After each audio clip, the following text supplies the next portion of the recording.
about stage 4, right? So we got a sense, what do you do? So now let's shift back a little bit. So we didn't talk about the targeted therapy. Oh yeah, sorry about that. Hey, that's another question. Totally forgot. And what is the role of targeted therapy in relationship to immune therapy? Yeah, That's a really good question, because what we always did here was give immunotherapy first, because the responses we think are more durable than the responses to targeted therapy.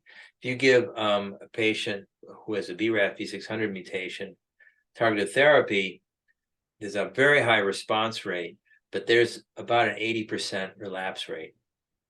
So 20% of patients will have a prolonged response to treatment, but a lot of them, 80% will recur. So we always would give immunotherapy first in a patient who has a BRAF mutation. There are now data in the DreamSeq, in a study called DreamSeq, where patients were randomized to start BRAF inhibitor, or they were randomized to start immunotherapy, and then switched when they recurred.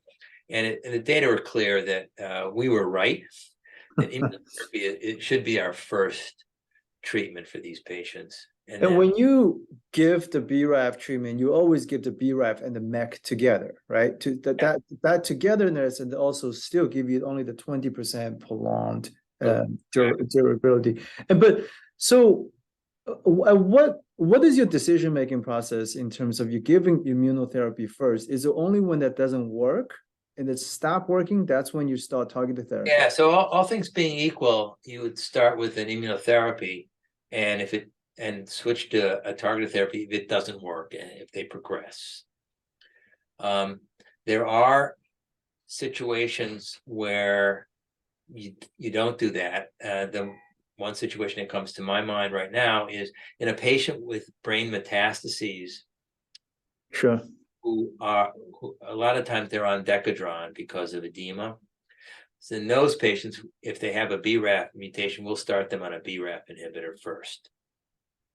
You want to shrink the tumor, basically. You want to shrink the tumor, because there's no point in giving them immunotherapy when they're on Decadron, right? Sure.